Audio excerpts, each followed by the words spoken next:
You know, so often I'm asked to do hair on real models. So here's a model. Here's a real model, not a mannequin head.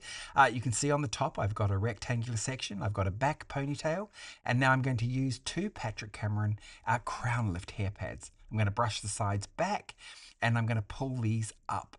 For the full tutorial on this hairstyle, so for the full lesson, become a member of my Access Long Hair Members Club. Become part of my long hair family. You can see as I work, these are step by step. Now, normally I don't do it quite this fast because if you become a member, you have to learn how to do it. So I slow it right down and you can see all of the steps beautifully.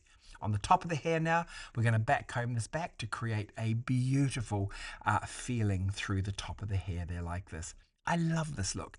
This is kind of a timeless classic, very Vogue feeling to the hair.